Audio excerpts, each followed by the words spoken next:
जय सिया राम दोस्तों। सादृश्यता के इंपॉर्टेंट क्वेश्चन है, इस प्रकार के पेपर में बहुत बार पूछे गए हैं। वही क्वेश्चन है, देखते हैं कौन कौन से वही क्वेश्चन है।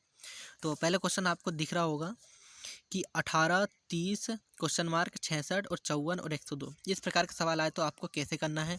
इस प्रकार के सवाल को करने के लिए आपको 1 से लेकर 10 तक के घन याद होना बहुत ज़रूरी है और 1 से लेकर 20 तक का वर्ग याद होना बहुत ज़रूरी है। तभी आप इसको फटाफट सॉल्व हल कर पाएंगे और आपका प्रैक्टिस जितनी ज़्यादा करेंगे आप उतनी जल्दी भी इसे कर सकते हो। तो देखते हैं पहला क्वेश्चन किस प्रकार से आप इसे कर सकते हो। तो पहला क्वेश्चन दिया है, देखो 18 और 30 में जो संबंध होगा वही संबंध इन दोनों में होगा, वही संबंध इन दोनों में होगा। तो पहले इसमें देखते हैं, फिर इसमें देखते हैं, फिर क्वेश्चन मार्क की जगह पे वही संबंध इन दोनों में बन जाएगा। तो अब देखो 18 और 30 दिया हुआ है, अगर मैं 18 का दुगना करता हूँ तो 36 आता है और 36, तो अगर मैं 18 का दुगना करता हूँ तो ये कितना आता है, 36 आता है। और 36 का अगर मैंने 6 माइनस कर दिया तो कितना आता है, 30 आता है। तो 30 आ गया। क्या इधर भी वैसे ही आता है? अगर यहाँ पर वैसे ही आता है तो क्वेश्चन मार्क की जगह में भी वैसे ही आएगा। तो देखो 54 का दोगुना कितना होता है, 108 होता है और -6 करते हैं तो 102 आता है। तो यहाँ पर भी बिल्कुल सेम आ रहा है, तो यहाँ पर वैसे ही आएगा। अब देखो क्वेश्चन मार्क की जगह में अब मैं इसको कब तक इसको जोड़ूंगा, कब तक इसको करता रहूँगा। तो उससे अच्छा है कि मैं इसमें 6 जोड़ दूँ। अगर इसमें +6 कर देता हूँ तो जो 72 हो जाता है और 72 में हम इसमें जोड़कर देख सकते हैं किसमें 72 आ रहा है। जिसमें 72 आएगा वो हमारी संख्या का क्वेश्चन मार्क की जगह पे आंसर होगा। तो देखते हैं पहली संख्या को ही देखते हैं। पहली संख्या में 36 दूनी, और 36 दूनी होता है 72 होता है। तो पहली संख्या ही हमारी सही आंसर आ गया है। तो यहाँ पर आएगा 36 नंबर का। तो दूसरा क्वेश्चन देखते हैं। दूसरा क्वेश्चन है 4, 30, 7, क्वेश्चन मार्क 6 और 56। अब देखो 4, 30 में जो संबंध है वही संबंध 6, 56 में भी होना चाहिए और वही संबंध 7 और क्वेश्चन मार्क में भी होना चाहिए। अब देखो 4 और 30, देखो 4 के बारे में 30 तो आता नहीं है।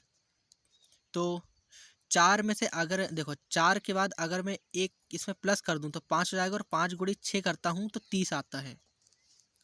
30 आता है तो 5 6 का 30 हो जाएगा। यहाँ पर भी अगर मैं ऐसा करता हूँ तो इसमें अगर 6 के बाद 1 जोड़ दूँ तो यहाँ पर 7 हो जाएगा और 7 गुणित 8 करता हूँ तो 7 8 56 आ रहा है। यहाँ पर 7 दिया हो और अगर 7 गुणित 7 में 1 जोड़ दूँ तो 8 हो जाएगा और 8 गुणित 9 कर दूँ तो 8 9 में 72 हो जाएगा। तो इसमें 72 है तो हमारा आंसर बिल्कुल सही है। तो ए नंबर का आंसर बिल्कुल हमारा सही होगा। इसी प्रकार के आपको करने हैं, इसी प्रकार के पेपर में आते हैं, आप इसे बड़े आसानी से कर सकते हो।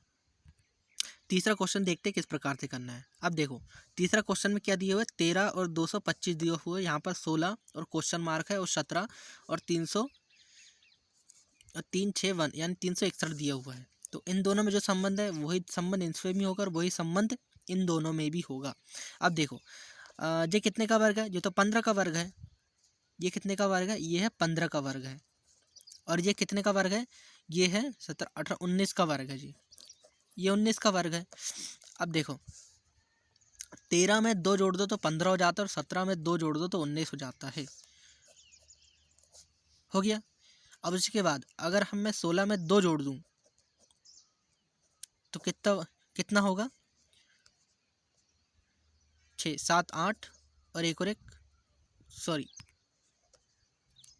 8 और 1 18 18 हो गया। अब देखो अब मैं 18 का वर्ग निकालना, हमें मान लो कि हमें वर्ग नहीं पता है और इस एक ट्रिक होती है, आप उसकी मदद से भी वर्ग निकाल सकते हो। जैसे 18 लिख दिए, वर्ग लिख दो और ऐसे 3 डंडी पाड़ देना है। उसके बाद फिर पहले इसका वर्ग कर लो, 8 8 64, 64 का 4 बचा 6, फिर इसका गुणा इसमें और इसका गुणा इसमें। तो एक गुणित 8 करें तो 8 आएगा और 8 का गुणा 2 में करें तो 8 दूनी 16, 16 और 6 22 होता है। तो बचा 2 और बचा कितना 2। उसके बाद है फिर 1 का वर्ग करना है। 1 का वर्ग करेंगे तो 1 ही आता है और 1 और 2 3 होता है तो 324। तो 324 क्या इसमें है, 324 में है तो सी नंबर का आंसर बिल्कुल सही होगा। यहाँ पर आएगा 324। तो इस प्रकार से वर्ग भी निकाल सकते हो। चौथा क्वेश्चन देखते हैं, लास्ट क्वेश्चन है। चौथा क्वेश्चन दिया हुआ है 9, 11, 29, 21 और 37 क्वेश्चन मार्क। अब देखो ये तो कहीं पर मुझे बनने को लग नहीं रहा है क्योंकि 9 दूनी 18 और -7 करता हूँ तो 11 होता है, लेकिन यहाँ पर छोटी संख्या दी हुई है। यहाँ पर अगर मैं 3 3 9 भी करता हूँ, यहाँ पर 29 दिए हुए, यहाँ पर तो ये लगता है, अब देखो कैसे पहचाने कि ये कौन सा सवाल है। अब देखो 9 विषम है, 11 विषम है, 29 विषम है, 21 विषम है और 37 भी विषम है, और ना ही किसी का वर्ग आ रहा है, ना ही किसी का घन आ रहा है। तो हो सकता है कि यहाँ पर भी कोई विषम ही संख्या आए। अगर इसमें कोई विषम संख्या है तो हमारा आंसर बिल्कुल सही हो सकता है। अब देखो 24 विषम है क्या? नहीं है। 22 विषम है क्या? नहीं है। 26 विषम है क्या? नहीं है। लेकिन 25 विषम है, तो यहाँ पर 25 आ जाए तो ये पूरा सिक्वेंसली विषम संख्या हो जाएगी। तो 25 आंसर बिल्कुल करेक्ट रहेगा। तो आई होप दोस्तों ये वीडियो आपको पसंद आई होगी। अगर वीडियो पसंद आए तो वीडियो को लाइक एंड चैनल को सब्सक्राइब कर लेना, क्योंकि और भी क्वेश्चन इस प्रकार के लेकर आने वाला हूँ। तो आपकी तैयारी अच्छी चल रही होगी। तब तक के लिए धन्यवाद।